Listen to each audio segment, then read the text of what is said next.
as we approach the end of the season here, who's impressed you defensively of late? I think Andre Carter has. He's done some good stuff.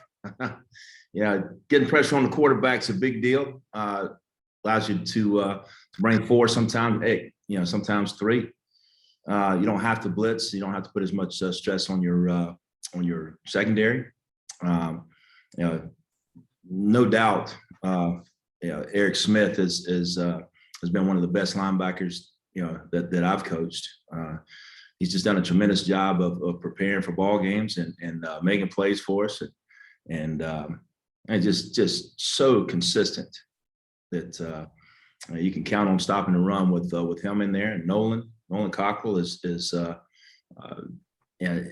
he is a really good matchup for us. A lot of times you want to go into ball games and look at what are your strengths, what are their weaknesses, and then do the very best that you can to match up your strengths against their weaknesses.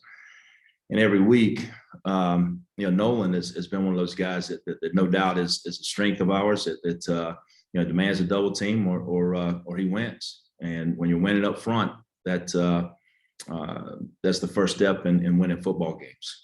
And I think Kwabena Bonsu has been injured a little bit, been banged up, but this week in practice has just really shown what he's capable of doing. He's a guy that we really need to come on strong these last few ball games, and at least in practice this week, that's the case. And then heck, I can go on and on and on about guys that have done good things for us this year. Consistency is what you're looking for, but everybody on our defense has done something to contribute to our winning. You can't get into being bowl eligible without Marquell Broughton and his leadership skills and getting us into the right checks and getting us into the defenses that we want to be in. Again, and you look at some of the versatility of Malcolm Morrison, being able to sort of rotate a little bit at a nickel deal or an outside linebacker, or sometimes rotating into the post for us from a cover standpoint. All those things have been big for us winning. Said is always a guy that you can drop down in the box and count on, fitting that correctly and still giving us coverage ability. Nate, going back to Andre for a second, obviously teams are very well aware of his capabilities. The fact that he's continues to have success, are you dialing up new plays for him, or is he going deep into his bag of tricks to continue to have this success?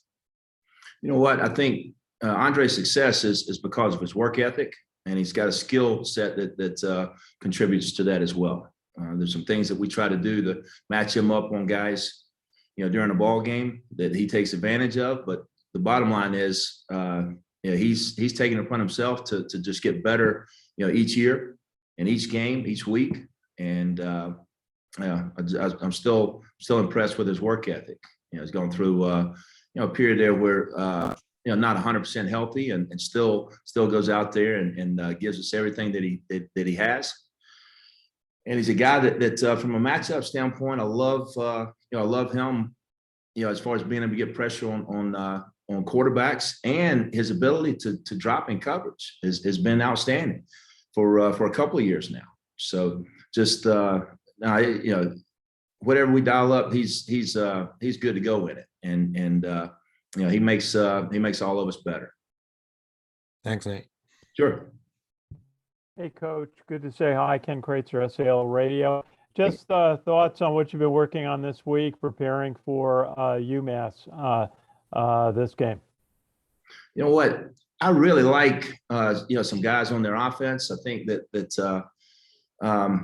they do some sub packages in there where they get some guys that can do some wildcat stuff, and that puts a little bit of stress on your defense. But really, what we see a lot in practice, whenever we go against our offense, is quarterbacks that can run. So, the wildcat stuff, well, I like it. As far as the scheme, I feel like we're pretty good at that stuff, and then tailback that great size, good speed, comes out of the backfield, catches the ball well. Just I think they got a receiver that number 2 that does a tremendous job of getting open, catches the ball well, consistent. Really good matchup, for them in a lot of cases. It just comes down to, does the quarterback have time to get the ball off? And offensive line wise, they they try to protect with some big on big schemes, and that's maybe they don't throw the ball down the field as well as they like to sometimes from because protection is something that they just need to do that a little bit longer. Sometimes they leave an extra guy in to help protect, and they can get some of those double moves in, and that's again, you look at some of their ball games, 28 points against Boston College, where it very easily could have been 35 points. They were down on the 1 yard line to score another touchdown just before the half, and didn't get in. But that was a tight ball game. So this is an offense that ain't no doubt we're taking seriously, and they got some skill sets that match up well for them. Hey, we talked a little bit with Julian McDuffie, the cornerback senior, last night. He's had some great moments, a lot of tackles made. He's been a little bit in and out of the lineup. How is he set up for this week? You know what? I think he's going to play for us. There's some times in practice where there's a little limp or so, but when he's healthy, he's one of the best that we got.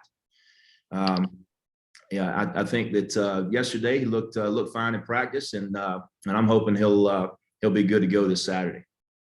That's good. Just your thoughts coaching the seniors. It's their senior day on Saturday. How you've seen them grow as individuals and as a unit in your 2 years here? It's an unbelievable honor to coach here.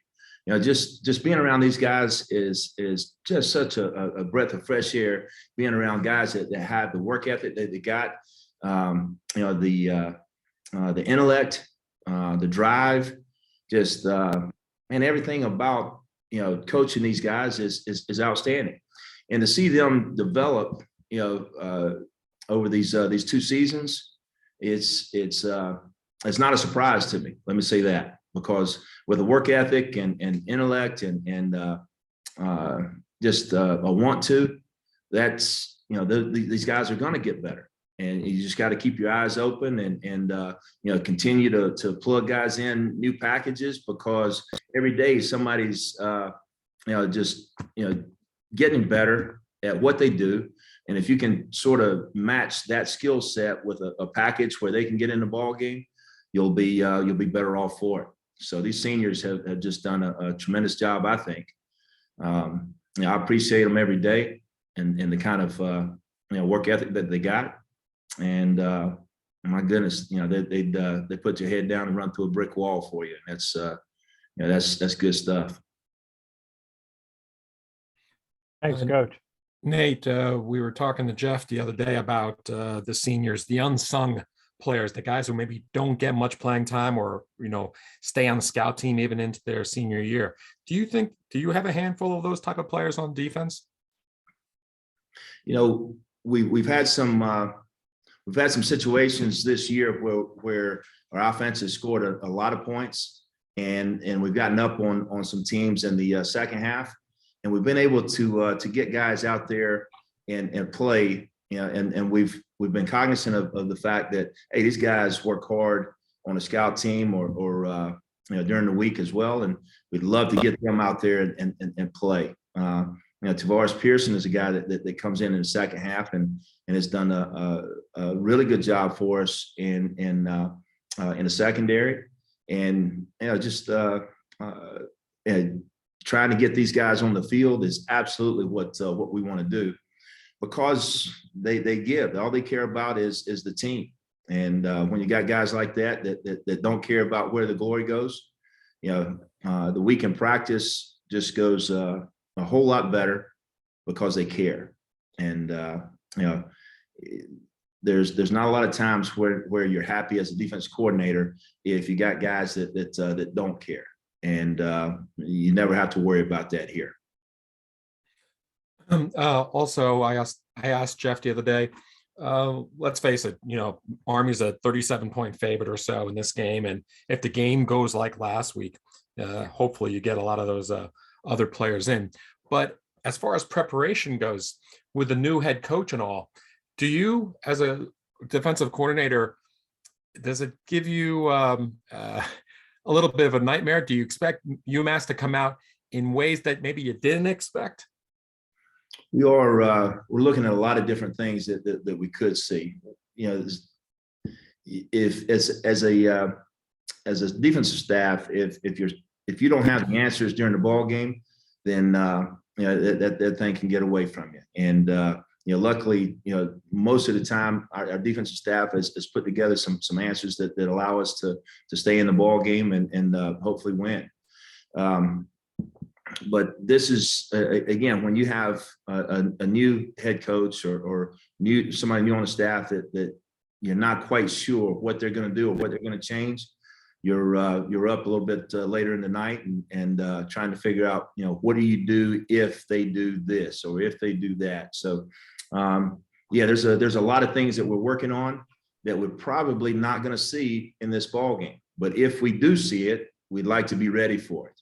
And as far as a 37-point favorite, that may be because our offense is clicking and scoring a lot of points. But to me, I think UMass has got some guys on offense that can score. And again, I addressed the Boston College game where 28 points could have easily been 35, and they put up some points against some other people as well. Now, who's healthy in this ball game, may be a factor as far as what all they can and can't do. But our guys are looking at this as another challenge because they do have some skilled guys that can make things happen. Sure. One more from me. Jeff has mentioned during the year that, he's a big college football fan, and when he's not working on Army, he's watching games and such. Do you consider this a great time of the year as a football fan? We're getting toward the end of each league season, and who's going to go to which bowl as a result. Do you get a kick out of this? Is this kind of your favorite time of the year as a football fan? A football fan, I don't know that I got to be honest with you. I'm not sure how many football games I really get to watch. We're trying to get ready for the next ball game, and there's an awful lot of things that offenses can do, and I just like to try to be prepared when those things come. So I guess what I enjoy doing is looking at whoever our opponent is, and I guess. I don't have hobbies like golf or fishing or hunting and things like that. I guess my hobby is my job, and I enjoy going back and just looking at some of the things that they've done well. And I appreciate how they were able to be successful. Also look at weaknesses and try to match our strengths against their weaknesses and minimize our weaknesses against their strengths. And every once in a while, I'm trying to think what football games I've seen. Not a whole lot. It's just mostly it's our opponent. So I think coach does a great job of going and looking at the landscape out there and seeing what new things can be done. And seeing how teams play and so forth. Mine's probably a little bit more narrow as far as I'm looking at our opponent a little bit more. Mm-hmm. Thanks, Nate. Sure. Coach, maybe just add a question on that. Sounds like you watch a lot of game film of opponents. I'm always curious how the cadets do that, given their time constraints to prepare for opponents by watching game film. How do you work with the cadets on their opportunities to study the opponents? You know what? Maybe one of the years ago, maybe back in the early 2000s, I tried to make teaching tapes for guys, and I would go out and do some clinics where I would speak. And, at these clinics, I would try to sort of double down and use my time wisely by making teaching tapes for our kids, and use those in these clinics, and share those with some of the other coaches that I knew. But recently, with the COVID and all, we weren't able to be face to face with our kids for a while. So we got into the Zoom, and we did a lot of film sessions where they can open it up and look at it, whenever they have free time. And we try to keep it nice, short, and sweet, and go over the things that they did well in practice, and things that we needed to correct. And the kids enjoyed that, and having it, disposable to them at any time where they have the time to look at it. So whether it's 10 minutes before you go to bed, or 15 minutes after supper, or whatever, we try to get on there and give them some film clips of the things that they're doing right, wrong, or what other our opponent may be showing us that we need to have a little bit more directive in defending.